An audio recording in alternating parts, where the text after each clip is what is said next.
ഒരു കാര്യം ഞാൻ പറയാം, പുള്ളിക്കാരൻ തുള്ളിച്ചാടി നിന്ന് പോകും. നിന്റെ കാര്യമായ പണിയാണ്, വീട്ടിന്റെ പണിയും വാങ്ങിച്ച നീ ആ പെൺകുട്ടികളെ കരാട്ടെ പഠിപ്പിക്കാൻ വിടണം. കുംഭുകം. ഒരു സെക്കൻഡ് ആലോചിക്കും. ബയോളജി കുട്ടികൾക്കറിയാം, സ്രഷ്ടാവ് സൃഷ്ടിച്ചതിൽ തന്നെ ആണാണ് പവർഫുൾ ആണല്ലോ. ആൺകുട്ടിയുടെ മസിലും പെൺകുട്ടിയുടെ മസിലും വ്യത്യാസമാണ്. പെൺകുട്ടിയുടെ ശരീരം സോഫ്റ്റ് ആണ്. ആൺകുട്ടി ഇവിടെ നിന്ന് 4 പടി ജമ്പ് ചെയ്യുമ്പോൾ പെൺകുട്ടിയെ ജമ്പ് ചെയ്യിച്ചൂടാ. വിശുദ്ധ ഖുർആൻ പറയുന്നു, പെണ്ണ് അടങ്ങി ഒതുങ്ങി ജീവിക്കണമെന്ന്. കാരണം എന്തറിയാമോ? ഈ പടി തെറ്റി അങ്ങ് വീണാൽ, അവൾ മൂടിടിച്ച് ഈ പടിയിൽ വീണാൽ അവളുടെ യൂട്രസ് ഡിസ്ലൊക്കേറ്റ് ചെയ്യും. പിന്നെ അവൾക്ക് പ്രസവിക്കാൻ കഴിയില്ല. നമസ്കാരം ആൻഡ് വെൽക്കം ബാക്ക്. എല്ലാവരും അടിപൊളിയായിട്ടിരിക്കുന്നു. അങ്ങനെ പഴഞ്ചൊല്ല് കേട്ടിട്ടുണ്ട്. നമ്മൾ പഴഞ്ചൊല്ലുകൾ നമ്മൾ ഒരുപാട് കേട്ടിട്ടുണ്ടാവും. അതിലൊരു പഴഞ്ചൊല്ലുണ്ട്. എന്താണെന്നറിയോ?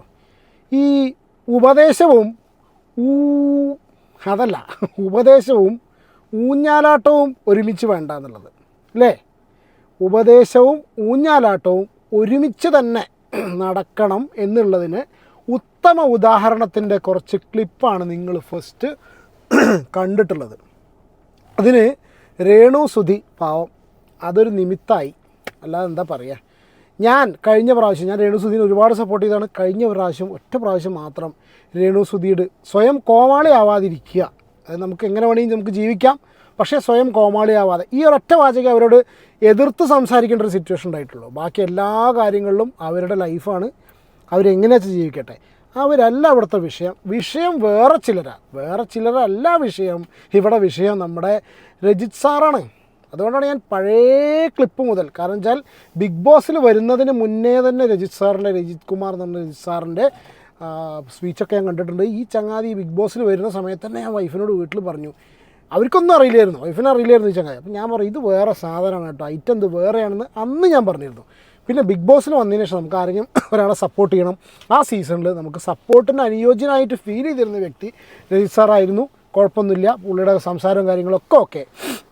പക്ഷേ ഇപ്പോൾ നടക്കുന്ന ഈ ഒരു സംഭവം ഉണ്ടല്ലോ, അപ്പോൾ ഫസ്റ്റ് നിങ്ങൾ കാണിച്ചിട്ടുള്ള സംഭവം, രജിത് സാർ റാമ്പ് വാക്ക് ചെയ്തു. എന്താ തെറ്റ്? ഒരു തെറ്റുമില്ല. രേണു സുധിയും അപ്പുറത്ത് വേറെ ഏതോ ഒരു കുട്ടിയുണ്ട്, റാമ്പ് വാക്ക് ചെയ്തു, ഒരു കുഴപ്പമില്ല. പുള്ളി ചെറുപ്പക്കാരൻ. ഇനി ഒരു പക്ഷേ ചിലപ്പോൾ മുപ്പര് മോഹൻലാലോ മമ്മൂട്ടി ആവാനുള്ള പോക്കാണോന്നറിയില്ല. എന്തായാലും അദ്ദേഹത്തിൻ്റെ പുതിയ സിനിമയൊക്കെ റിലീസാവുന്നുണ്ട്, നല്ലതായി വരട്ടെ. പക്ഷേ ഉപദേശവും ഊക്കലും രണ്ടെണ്ണം കൂടി ഒരുമിച്ച് ചേരില്ല സാറേ. എന്തുകൊണ്ടാണെന്നറിയോ? കുറച്ച് ദിവസം മുന്നേ ദാസേട്ടൻ കോഴിക്കോടിൻ്റെ കൂടെ രേണു സുധി റീലും കാര്യങ്ങളും ചെയ്ത് നടന്ന സമയത്ത് നമ്മളതിനെക്കുറിച്ച് ഒന്നും വീഡിയോസ് വയ്ക്കൊന്നും ഒറ്റ വീഡിയോയുടെ ചെയ്തിട്ടുള്ളൂ. എനിക്ക് അങ്ങനെ കാര്യമായിട്ട് വിമർശിച്ചിട്ടോ വീഡിയോ ചെയ്തില്ല. പക്ഷേ എന്നാണ് എൻ്റെ ഓർമ്മ കേട്ടോ. അപ്പോൾ പിന്നെ റീൽസ് നടന്നിരുന്ന സമയത്ത് രജിത് സാറ് പറഞ്ഞിട്ടൊരു ഡയലോഗുണ്ട്, ഇവൻ അങ്ങോട്ട് പോകും, നീ ചാടിത്തുള്ളി നടന്ന. അതായത് ദാസേട്ടൻ കോഴിക്കോട് പറഞ്ഞ വ്യക്തി എന്തോ ഈ രേണു സുധീനെ കൊണ്ടുപോയി നാശാക്കാൻ നടക്കുന്ന ആളാണ്. അടിസ്ഥാനപരമായിട്ട് പറഞ്ഞിട്ടുണ്ടെങ്കിൽ ദാസേട്ടൻ കോഴിക്കോട് ചെയ്യേണ്ടത് ഈ ചങ്ങായിന് ചെവിക്കലൊക്കെ 2 പൊട്ടിക്കണം. ഞാൻ പറയാതിരിക്കാൻ വയ്യ. വിത്ത് ഓൾ റെസ്പെക്റ്റ്, ഏജിൻ്റെ എല്ലാ റെസ്പെക്റ്റും. കാരണം വെച്ചാൽ അങ്ങനത്തെ വർത്താനാണ് അന്ന് ദാസേട്ടൻ കോഴിക്കോടിനോട് ഈ ചങ്ങാതി പറഞ്ഞിട്ടുള്ളത്, ഈ രജിത് സാറ് പറഞ്ഞിട്ടുള്ളത്. ഞാൻ ആ ജസ്റ്റ് പഴയ ക്ലിപ്പ് പ്ലേ ചെയ്യാം, എന്നിട്ട് നമുക്ക് പുതിയ റാമ്പ് വാക്കിലേക്ക് വരാം. എന്താണ് അതിൽ ദോഷം എന്ന് നിങ്ങൾ ചിലപ്പോൾ ഒരുപക്ഷെ ചിന്തിക്കുന്നുണ്ടായിരിക്കാം. ഒരുപക്ഷെ ചിലപ്പോൾ രജിത് സാറിന് ഒരുപാട് സപ്പോർട്ടേഴ്സ് ഉണ്ടായിരിക്കാം. I am really sorry. നമ്മളുടെ ഒരു ഗതി ഇതാണ്. നമ്മളുടെ ഇപ്പം അതിൻ്റെ സീസണാകുന്നുണ്ട്.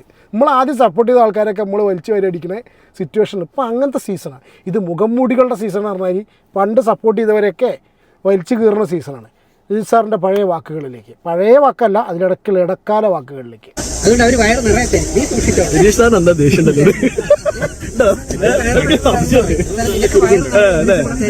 നിനക്ക് പണിയാവും. പോസിറ്റീവ് ആക്കണ്ടോ? കഷ്ടപ്പെടുന്നത് രേണുവിന് മാത്രമേ അറിയത്തുള്ളൂ. ഇതിന്റെ നല്ല വശങ്ങൾ എടുക്കില്ല, വയറ് നിറയാണ് കൊടുക്കുന്നത്. സിനിമയ്ക്ക് വിളിക്കുന്നതാരാ? ഈ സോഷ്യൽ മീഡിയയിൽ നമ്മളല്ലേ വിളിക്കുന്നത്.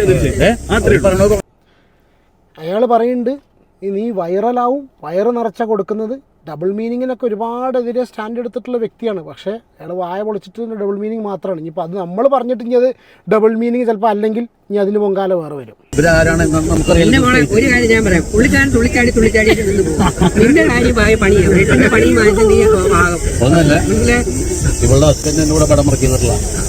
ഞങ്ങൾ ഒരുമിച്ച് സ്റ്റാർ മാജിക് ചെയ്തിട്ടുള്ളതാണ്. അതുകൊണ്ട് എന്റെ അടുത്ത സുഹൃത്താണ്. ഞങ്ങൾ ഒത്തിരി പ്രോഗ്രാം ചെയ്യും. അങ്ങനെ ആയതുകൊണ്ടാണ് ഞാൻ ഇത്രയും സ്വാതന്ത്ര്യത്തോടെ സംസാരിച്ചത്. വിരോധമില്ലല്ലോ. അപ്പം അന്ന് രേണുസുധിയും ദാസേട്ടനും കോഴിക്കോടും കൂടി അവർ ചെയ്തിട്ടുള്ള സത്യം പറഞ്ഞാൽ ആക്ടല്ലേ അല്ലേ? അതിന് ഈ രീതിയിൽ പറഞ്ഞിട്ടുള്ള രജിത് കുമാർ സാർ ഇപ്പം ലേറ്റസ്റ്റായിട്ട് കാറിൽ രേണുസുധീനെ കാറിൽ കൊണ്ടുവന്നൊരു സീനുണ്ട്. സത്യം പറഞ്ഞാൽ എനിക്ക് രേണുസുധീനോട് സഹതാപം തോന്നി. നമ്മളാരുമല്ല, സഹതപിക്കാനും ആരുമല്ല, ഒന്നുമല്ല. പക്ഷെ എന്നാലും സോഷ്യൽ മീഡിയയിൽ ഇങ്ങനത്തെ സംഗതികൾ കണ്ടതുകൊണ്ട് അഭിപ്രായം പറയുന്നു എന്ന് മാത്രം. പുള്ളി രേണുസുധീനെ കാറിൽ കൊണ്ടുപോയാലും കുഴപ്പമില്ല ഒക്കെ. പക്ഷേ എനിക്ക് എവിടേക്കോ അവരുടെ ഭാഗത്ത് ഒരു നിസ്സഹായത ഫീൽ ചെയ്തു. എനിക്ക് ഫീൽ ചെയ്തിട്ടുണ്ട്. ഒരു പക്ഷേ നിങ്ങൾക്ക് എതിരെ അഭിപ്രായം ഉണ്ടാവും. നിങ്ങൾക്ക് അഭിപ്രായം നിങ്ങൾ കമൻറ്റ് ചെയ്യാം. ഇതിനുവേണ്ടിയാണോ കഷ്ടപ്പെട്ടെ? ഒരു മിനിറ്റ്, ഇതിനുവേണ്ടിയാണോ കഷ്ടപ്പെട്ടെ? ഇതിനു വേണ്ടിയല്ല കഷ്ടപ്പെട്ടത്, ഞാൻ വേറെ ഒരുപാട് കാര്യങ്ങൾക്ക് വേണ്ടി കഷ്ടപ്പെട്ട. ഇതിനു വേണ്ടിയാണോ കഷ്ടപ്പെട്ടത് എന്ന് ചോദിക്കുമ്പോൾ ഞാൻ ഇതിനു വേണ്ടിയല്ല കഷ്ടപ്പെട്ട്, ഞാൻ ഒരുപാട് കാര്യങ്ങൾ കഷ്ടപ്പെട്ടു. ഡബിൾ മീനിങ് ഇല്ല കേട്ടോ, സിംഗിൾ മാത്രം. ചെയ്യുന്ന സഹായങ്ങളാണ്. നമുക്ക് വണ്ടിയില്ലല്ലോ സാധനങ്ങളെ കൊണ്ടുപോകും. ഇതൊക്കെ ഉണ്ടല്ലോ, ഇതൊക്കെ ദൈവികമായ ഒരു പ്രത്യേക സന്തോഷങ്ങളാണ്. അതാണ് ട്രെയിൻ സമയം എന്തായാലും പോയിട്ട് വരൂ. രേണു സൂക്ഷിച്ച ഗിയർ ഇടുന്ന അല്ലല്ല, അതൊക്കെ കുഴപ്പമില്ല. ഗിയറിൽ കയറി എനിക്കില്ല. എങ്ങനെയുണ്ട്? രേണു സൂക്ഷിച്ചോ, ഗിയറിൽ ഇടുന്ന ശ്രദ്ധിച്ചോ എന്ന് ഈ ആങ്കർ ചോദിക്കുന്ന സമയത്ത് രേണു കുഴപ്പമില്ല, ഗിയറിൽ കയറി ഇരിക്കില്ല. ഡബിൾ മീനിങ് ഇല്ല കേട്ടോ, ഡബിൾ മീനിങ് ഇല്ലേ? ശരി, ഓക്കെടാ. നീലക്കോയിലില്ലല്ലോ അല്ലേ? നീലക്കോയിലില്ലല്ലോ അല്ലേ? അവൻ അറിഞ്ഞില്ലല്ലോ. പാവം, കഷ്ടം. പറയാൻ കാരണം എന്താ അറിയോ?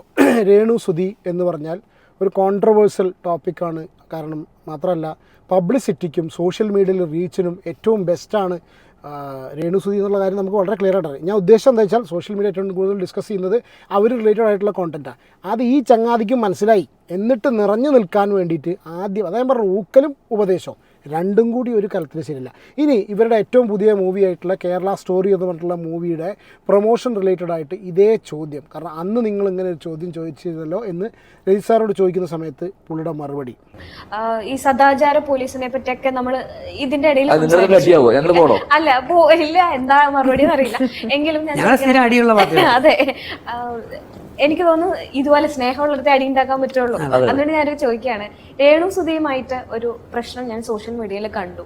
രേണുസുധിയോട് മോളെ നിന്റെ പോക്ക് ശരിയല്ല, സൂക്ഷിക്കൂ എന്നുള്ളത്. അങ്ങനെ അതൊരു വ്യക്തിയുടെ ലൈഫിലേക്കുള്ള അമിതമായിട്ടുള്ള കടന്നുകയറ്റമല്ലേ? അതെ, ഇപ്പൊ നമ്മൾ തന്നെ പറഞ്ഞു, ഇപ്പൊ റിയൽ കേരള സ്റ്റോറിയിലൂടെ കൊടുക്കുന്ന സന്ദേശങ്ങൾ കുറയണം. അല്ലെങ്കിൽ ഒരു നമ്മുടെ സമൂഹത്തിൽ കുട്ടികളെടുത്ത് നമ്മൾ ലഹരി ഉപയോഗിക്കുന്നതിന് ശ്രദ്ധിക്കൂ എന്ന് പറയുന്നത്, ഈ ശ്രദ്ധിക്കൂ എന്ന് പറയുന്നത് ഒരു വ്യക്തി നശിച്ചു പോകാതിരിക്കാൻ വേണ്ടിയുള്ളതാണ്. അമിതമായാൽ അമിതം വിഷം ആണെന്ന് പറയുന്നത് ഒരു അഡ്വൈസ്. അപ്പോൾ ദാസേട്ടൻ കോഴിക്കോടിൻ്റെ കൂടെ രേണുസുധി റീല് ചെയ്ത് കഴിഞ്ഞാൽ അല്ലെങ്കിൽ കൂടെ നടന്നു കഴിഞ്ഞാൽ നശിക്കും എന്നാണോ ഡോക്ടർ രജിത് കുമാർ സാറ് പറയുന്നത്? സിമ്പിളായിട്ട് ഇതേ പറയുന്നത്. അത് ഇതേ ക്വസ്റ്റ്യൻ ഇതേ കോണ്ടെക്സ്റ്റിൽ ചോദിക്കുകയാണ്. കാരണം അന്ന് ദാസേട്ടൻ കോഴിക്കോടിൻ്റെ കൂടെ രേണുസുധി നടന്ന സമയത്ത് നിങ്ങൾക്ക് ഓഹോ, ഇപ്പം നിങ്ങൾക്ക് ആഹാ അല്ലേ? അപ്പം അത് പ്രശ്നമല്ല. അപ്പോൾ ദാസേട്ടൻ കോഴിക്കോടിൻ്റെ കൂടെ രേണുസുധി നടന്നു കഴിഞ്ഞാൽ ഉമ്മക്കൊന്നും ഉണ്ടായിട്ടില്ല കേട്ടോ. ഉപദേശിച്ച ആളും മൂപ്പർ തന്നെയാണ്. ഇപ്പോൾ തിരിച്ചു പറയുന്നത് അയാൾ തന്നെയാണ്. അപ്പൊ നീ ഒന്ന് ശ്രദ്ധിക്കൂ, ഇവിടെ യഥാർത്ഥത്തിൽ രേണുസുധി എന്നുള്ളൊരു മീഡിയം മാത്രമാണ്. എനിക്ക് തോന്നുന്നു രേണുസുധി ശ്രദ്ധിക്കേണ്ടത് ഇപ്പോഴാണ്, ഈ ചങ്ങായിൻ്റെ കൂടെ കൂടിയിട്ട്. അതെന്താന്നുള്ളത് ഞാൻ ഒരു വ്യക്തി നശിച്ചു പോകാൻ ഒരു സാമൂഹ്യ പ്രതിബദ്ധതയുള്ള ആത്മാർത്ഥതയുള്ള ഒരു അധ്യാപകൻ അല്ലെങ്കിൽ ഒരു വ്യക്തി, ഒരു സാധാ വ്യക്തിയാവട്ടെ, നേരത്തെ സന്തോഷം പറഞ്ഞു, ആ മകനെ ഞാൻ മനുഷ്യത്വമുള്ളൊരു മനുഷ്യനാക്കി അല്ലെങ്കിൽ സാമൂഹ്യ പ്രതിബദ്ധതയുള്ള ഒരു വ്യക്തിയാക്കി. അതാണ് ആവശ്യം. അങ്ങനെ സാമൂഹ്യ പ്രതിബദ്ധതയുള്ള ഒരു വ്യക്തിയെ സംബന്ധിച്ച് തൻ്റെ മുന്നിൽ കാണുന്ന തെറ്റായ അല്ലെങ്കിൽ നശിച്ചു പോകുന്ന അല്ലെങ്കിൽ തെറ്റിപ്പോകും, അത് തകർന്നു പോകും എന്ന് കാണുന്നതിൽ ഒരു ഉത്കണ്ഠ വെച്ചിട്ട് നമ്മൾ എന്ത് ചെയ്യും? സ്നേഹപൂർവ്വം ശാസിക്കും. അങ്ങനെ പോവാതിരിക്കുന്നതാണ് നല്ലത്. നമ്മൾ ഇതിന് മുമ്പേ പോയിട്ട് അടിവാങ്ങിച്ച പാർട്ടിയാണ്. അപ്പൊ നീയും ആ വഴി പോവാതിരുന്നാൽ നിനക്ക് നല്ലതാണ്. ഞാൻ ഇതിനു മുമ്പ് പോയി തോറ്റതാണ്, നീ ഇതേപോലെ പോകരുത്. ഞാൻ ഇതിനു മുമ്പ് ഈ വഴിയെ പോയിട്ട് എന്നെ മൂർഖം കിട്ടിയതാണ്, നീയും അതേ വഴിയെ പോകരുത്. പോകുമ്പോ ഒന്ന് ശ്രദ്ധിച്ചു പോ. ഇത് തന്നെയാണ് രേണുസുധിയോട് പറയുന്നതും ആരോട് പറയുന്നതും.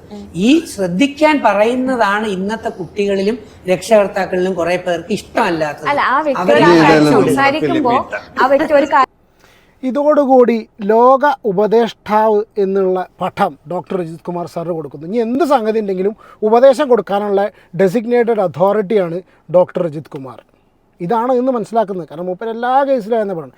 ഇനി ഉപദേശിച്ച വ്യക്തിയുടെ ബാക്കിയുള്ള കാര്യങ്ങൾ എന്ത് പറഞ്ഞു, നശിക്കരുത് എന്ന് പറഞ്ഞിട്ടുള്ള സംഗതി. അവിടെ ദാസേട്ടൻ കോഴിക്കോടായിരുന്നു. സത്യം പറയാലോ, പുള്ളി ഇങ്ങനത്തെ ഒരു സംഗതിയൊന്നും ഞാൻ കണ്ടിട്ടില്ല. ദാസേട്ടൻ കോഴിക്കോട് ഇതുപോലെ ക്യാമറയുടെ മുന്നിൽ കാണിക്കുന്നത് രജിത് കുമാർ സാറ് കാണിക്കുന്ന സംഗതികൾ നോക്കി. അപ്പൊ കഴിഞ്ഞെങ്കിൽ ഞാൻ കൊണ്ടുപോട്ടെ. അപ്പൊ ഞാൻ കൊണ്ടുപോവാണ്. അത് വേറെ രീതിയിൽ വരുമോ? വേറെ രീതിയിൽ വരുമോ? ഇനി കഴിഞ്ഞെങ്കിൽ ഞാൻ കൊണ്ടുപോട്ടെ എന്ന് ചോദിച്ചിട്ട് ഞാൻ കൊണ്ടുപോവുകയാണ്.